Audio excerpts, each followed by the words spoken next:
오늘 함께 첫 시간을 해주실 분은 요즘 일을 너무 안 하시는 양봉, 하창봉 대표님. 안녕하세요. 안녕하십니까. 저는 일을 하고 있는데 각국의 중앙은행장님들이 너무 열심히 일하시네요. 네, 그런 것 같습니다. 알겠습니다. 한번 자세하게 한번 이야기해 보도록 하고요.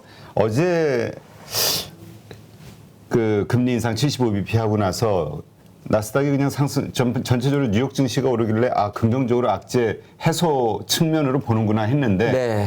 오늘 완전히 폭락을 해버렸어요. 그러니까 어제 뭐 미국이 보통 금리 발표하고 나면 변동성이 좀 크게 마감을 하고 했는데 어제 이제 한 11시 정도까지는 나스닥 선물도 괜찮았었거든요. 우리 장도 근데 이제 오후 접어들어서 급격하게 이제 뭐 우리만 빠졌던 건 아니고 아시아 증시가 갑자기 이제 하락하면서 그걸 유럽까지 가서 또 이제 어제 밤새 또 미국 증시가 안타깝게도 뭐 마이너스 3% 이상. 자, 미국 지수는 안 띄워놨습니다. 아마 지금 다우 지수는 3만 선을 이탈을 했고요.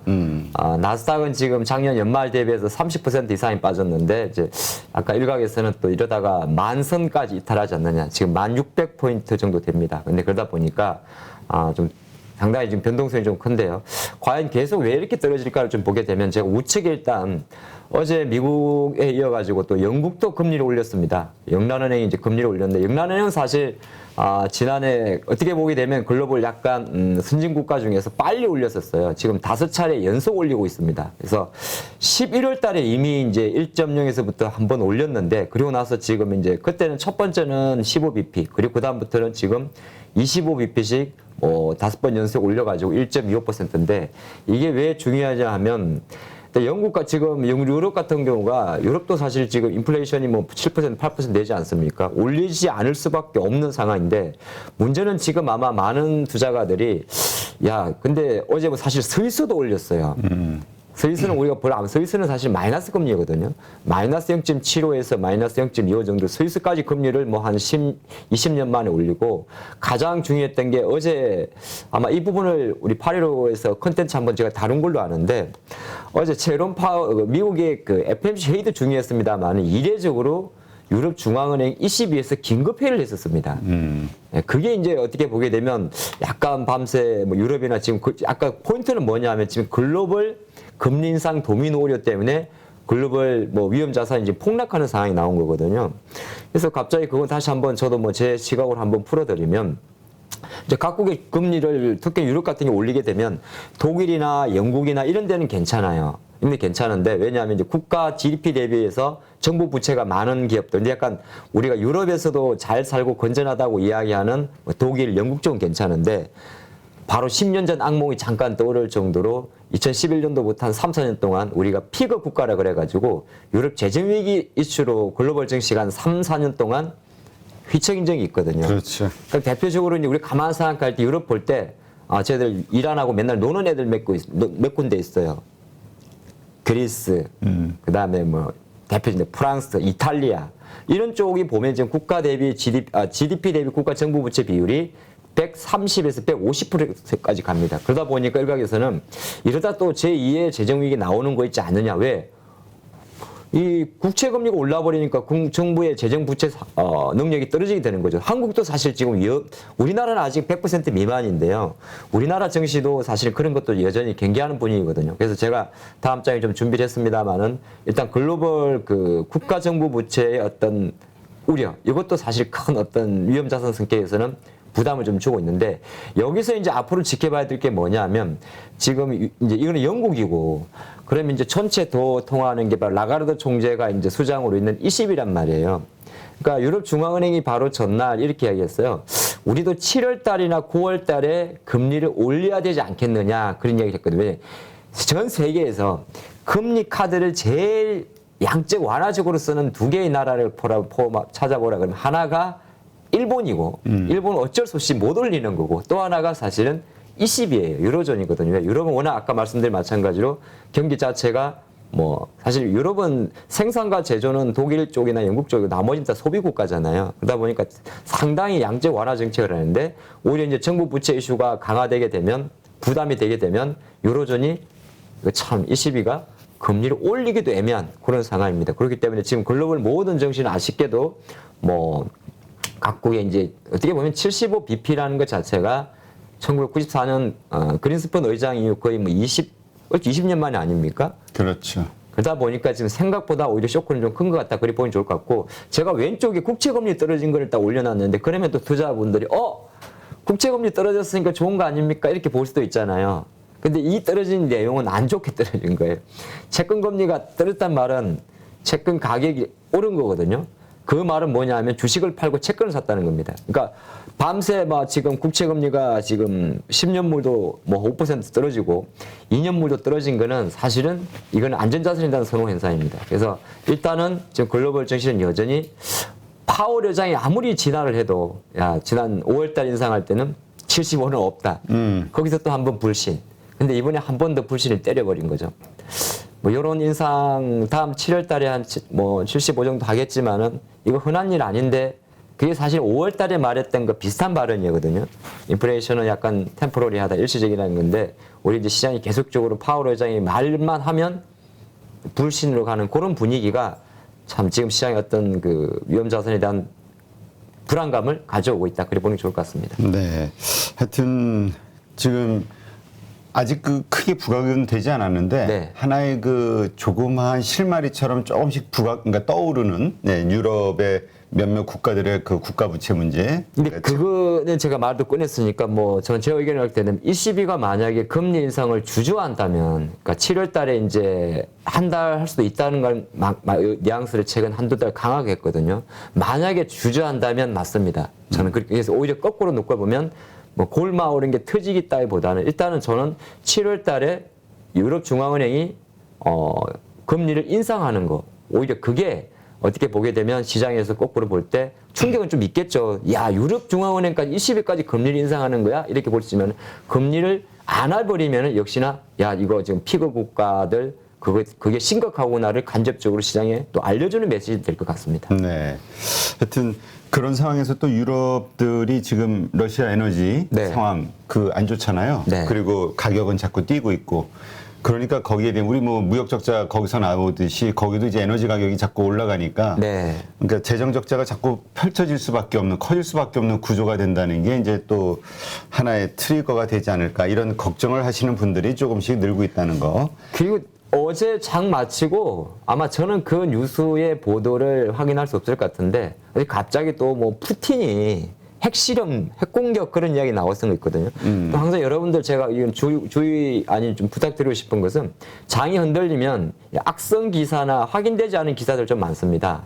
그런 거 조금 좀 조심하시면 좋을 거예요. 왜냐하면 사람이 민감하다 보니까 언론사들도 먹고 살라는 표현이 너무 적나라한 표현인데 저는 그렇게 좀 가끔 이야기 드립니다. 단독 기사 그리고 항상 기사가 나오면 항상 습관적으로 그 매체를 먼저 보시는 게 좋아요. 그 출처가 어디냐 그런 것도 좀 참조하시면 좋을 것 같습니다. 네, 알겠습니다. 요즘은 워낙 인터넷 조그만 언론사들이 많아가지고 네, 그렇죠. 그걸 말씀드립니다. 네. 네. 자, 어떻게 할까요? 그다음 이거 참 얘기하기가 어려운 시장이에요. 지금 같은 경우에는 전체 시장 어려울 거는 분명한 것 같고, 근데 또 반대로 우리 한국장이 보면은 미국 시장보다 한 발 앞서는 경우들이 있더라고요. 네. 그래서 어떻게 보면 이게 또 좀 전략 후광으로 뭔가 네. 좀 바뀌어주지 않을까라고 기대하는 디커플링화 되지 않을까. 그리고 또 오늘 나스닥이 좀 좋아지지 않을까 내일 이렇게 기대하는 분들도 있기는 해요. 근데 이게 지금 우리가 또 방송을 심각하게 하지만 가만히 놓고 보면 이 정도의 힘은 사실 또 1월 달에도 있었어요. 6개월에 1월 달에도 1월 이후 2월, 3월, 4월, 5월 정도는 만약에 5 정도가 하락했다면 지금 7, 8까지 하락했으니까 우리가 느끼는 쇼크는 되게 큰데 가만 놓고 보면 정치라는 게 보면 작년 같은 경우도 8월 달에도 한 번 있었고 항상 이렇게 갑자기 세상이 주식이 다 없어질 것 같은 그런 분위기가 조성되지 않습니까? 근데 또 시간이 지나고 나면 또 언제 그랬냐는 듯이 올라간단 말이에요. 이게 너무 제가 그래서 오늘은 이 전략 아닌 전략을 한번 좋은 내용이 있어가지고 준비를 해봤습니다. 약사약 전략 이렇게라고 해봤는데 이 중요한 포인트인데요. 이게 뻔한 내용인데 해설을 잘 하시면 여러분들이 앞으로 어떻게 하는 게 좋을지를 제가 좀 생각을 해봤어요. 첫 번째가 이제 시장을 떠나지 말라는 건데 이게 뭐냐면 다 팔아치우고 시장과 등지는 것은 금물이다. 저가 매수 기회로 삼으면 된다. 이건 밑에 두 번째 말에 돈이 있는데 무슨 저가 매수냐 이 말인데 이제 곱씹은 나쁘게 보면 한없이 나빠 보이는 거 좋게 보면 뭐냐 하면 그러니까 감정적 매매를 하기에는 지나왔다는 겁니다. 그렇죠. 우리가 지금 일주일 동안에 여러분들 어제 뭐 월화수목금 동안에 지금 뭐 200포인트 이상 빠졌거든요. 그래서 일단은 그런 게 있어요. 존 템플턴 경도 그런 이야기를 하는데 내가 팔아야 될 시점을 놓치는 경우가 생각보다 많습니다. 그때는 설령 오늘도 마찬가지예요. 오늘도 뭐 아침에 어느 정도 하락 출발 예상되지 않습니까? 근데 여기 정도 오게 되면 일단은 기다려 봐야 돼. 그리고 또 하나가 우리가 습관적으로 오늘 계좌 덮어놓고 뭐 그냥 아예 보지 마세요 이렇게 하는데 저는 반대입니다. 좀 나쁜 마인드 주식 하시는 분들은 이런 처절한 강경도 저는 지켜봐야 된다고 봐요.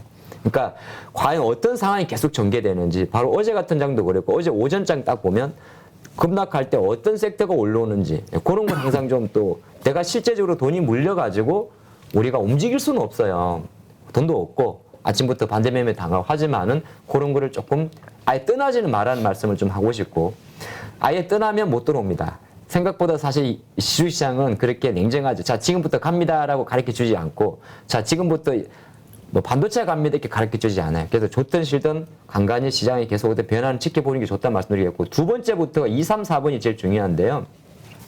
이제 어느 정도 이거는 제가 사실 지수로는 포인트를 잡아놨는데 오늘도 변동이 크기 때문에 그 포인트는 없어져서 말씀을 못 드리겠고 일단은 뭐 예를 들어서 포트폴리오 재정비를 삼아라. 그래서 뭐 어떤 특정 종목의 비중이 높다면 뭐 다른 종목의 채권 쪽으로 좀 옮겨봐라. 밸런스 조정을 해라. 그런 내용이잖아요. 그리고 그래도 흔들리면 절반만 매각하라. 뭐 이런 내용. 그리고 마지막 현금 비중을 늘려라. 이거를 그냥 읽어버리면 아무 여러분 인사이트를 얻을 수 없을 것 같습니다. 그러면 제가 제 식으로 풀어드리면 어쨌든 간에 지금은 급락하니까 그 어디에도 매수 신호 안 보입니다. 그 다음에 빠르게 급락하는 쉽게 말해서 하루 변동성이 2% 이상 나올 때는 현금 비중을 늘리는 거 의미가 없어요. 어떻게 보게 되면. 늘리면 뭐합니까? 살 게 없는데 뭐 그렇게 볼 수 있고 늘리고 가만히 있으면 다시 기회를 잡는다고 무슨 말도 안 되는 이야기지. 그것도 오히려 더 사람 심리가 제가 주식을 해보니까 심리가 딱 팔고 손절하죠. 현금 생기죠. 그럼 못 들고 있습니다. 또 뭔가를 또 사야 돼. 또 사야 되는데 갑자기 어떤 현상이 생기냐면 그때 사람이 멍한 상태가 되기 때문에 평소 하지 않은 이상한 행동을 해요. 그러니까 뭐 이게 결과론적으로는 그런 거거든요. 우리가 급락장을 예전에도 많이 겪어보면 딱 급락할 때 이렇게 되면 딱 지금 팔았어. 그러면 하루 정도 딱 지나고 나면 야 어제 팔기 잘했네. 근데 나는 현금이 있는 거예요. 꼭소리 나죠. 그때 사람이 두 가지 심리에 노출됩니다. 첫 번째가 자신감과 자만감이에요. 비웃게 됩니다. 그봐 내가 며칠 전에 팔았잖아. 나는 현금 쥐고 있지. 딱 그렇게 하는데 그 쥐고 있다가 가만히 잘 쥐고 있거나 분산해서 잘 원래 정석 플레이로 가면 괜찮은데 현금 쥐고 있는 입장에서는 다 싸 보이는 거거든요. 그렇죠. 그러면 뭐 하이버를 예를 들었습니다. 어제 또 BTS가 우리 해체라 그럽니까? 아니 단체 활동 단체 활동 중단 아닌데 그러면서 언론 플레이하고 나오게 되고 하루에 4, 5% 넣으면 갑자기 그런 매매 확 들어간단 말이에요. 본인은 원래 추세 매매하던 사람이. 그래서 저는 일단 중요한 거는 지금 일단 떠나지 말고 어느 정도 뭐 포트폴리오 재정비라든지 뭐 절반만 매각한다든지 이런 것 자체는 언제 하는 게 좋냐 하면은 지금은 급락하잖아요. 그럼 기술적으로 봤을 때는 어쨌든 포인트가 지금보다 낮은 자리가 될 수도 있습니다만은 최소한 주가지수라든지 특히 주가지수인데 말하는데 주가지수가 5일선을 회복하고 이틀 이상 5일선 정도를 회복했을 때 그때 움직이는 게 낫습니다. 네, 저는 그런 말씀 드리고 싶습니다. 그리고 자기의 그 투자 스타일이 있잖아요. 네. 그 투자 스타일을 바꾸면 안 될 것 같아. 그러니까 뭐가 됐든 무식하게 하나를 고집해야 그 자기의 턴이 돌아오는데 맞습니다. 사람들은 이렇게 가다가 이제 자기가 불안하거든.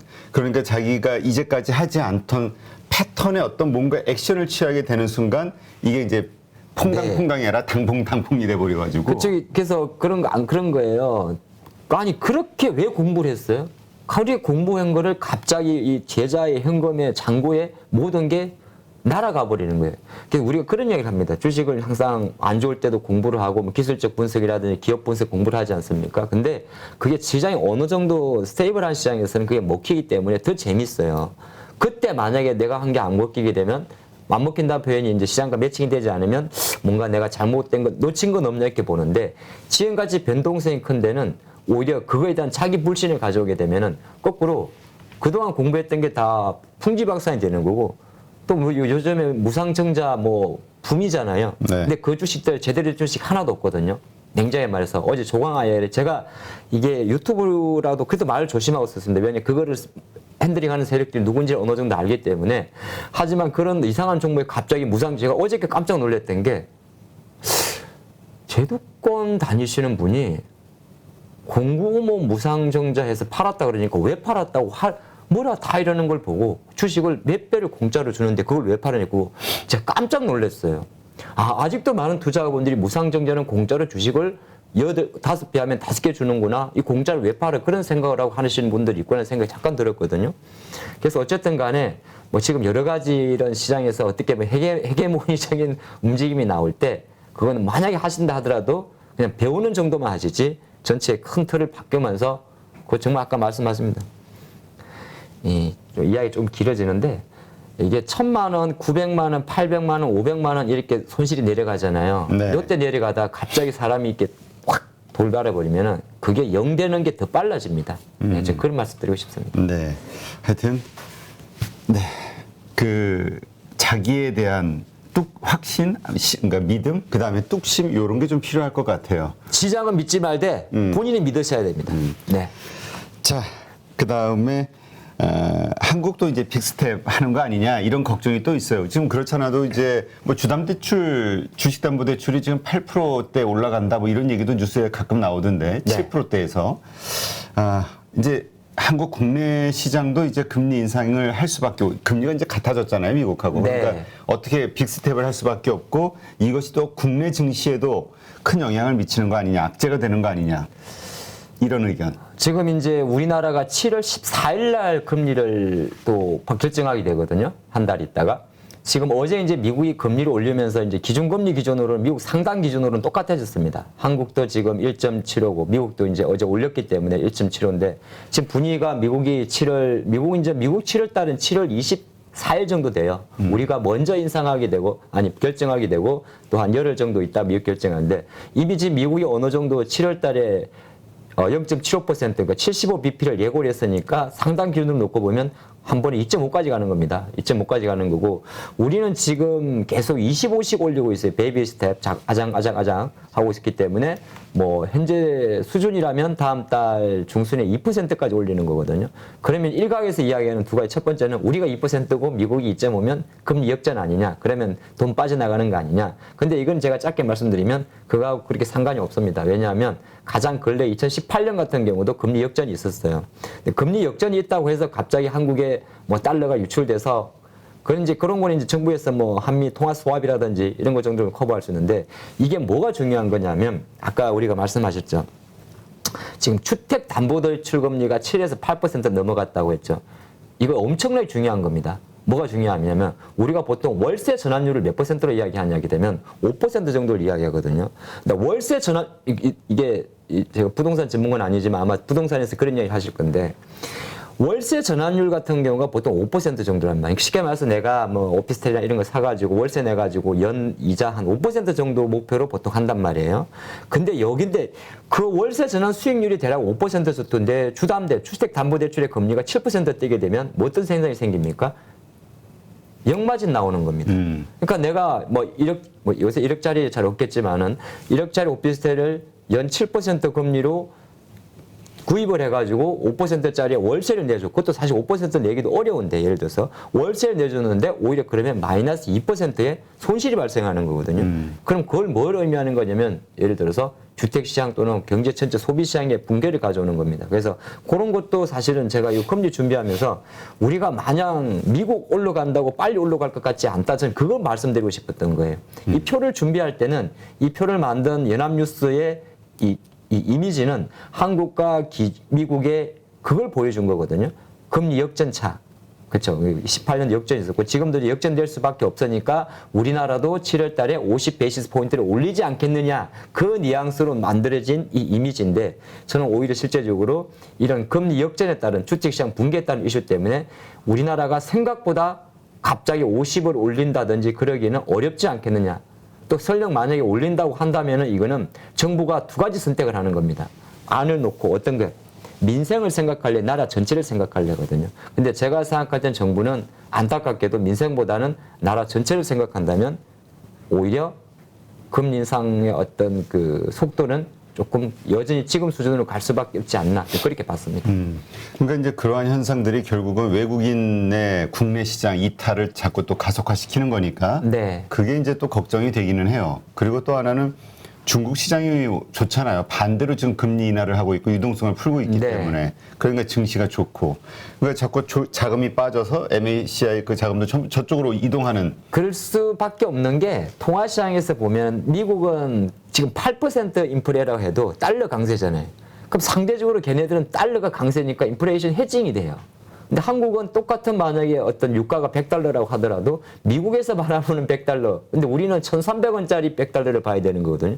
환율 기준으로. 그러니까 오히려 익스포즈가 그러니까 노출이 큰 거죠. 그래서 지금 보면 한국하고 대만 같은 경우가 가장 타격을 좀 많이 받는 거고 중국은 말씀하신 대로 어쨌든 간에 중국은 사실 가장 있으면은 사회주의 국가라 인플레이션 통제가 생각보다 우리나 다른 나라보다는 쉽습니다.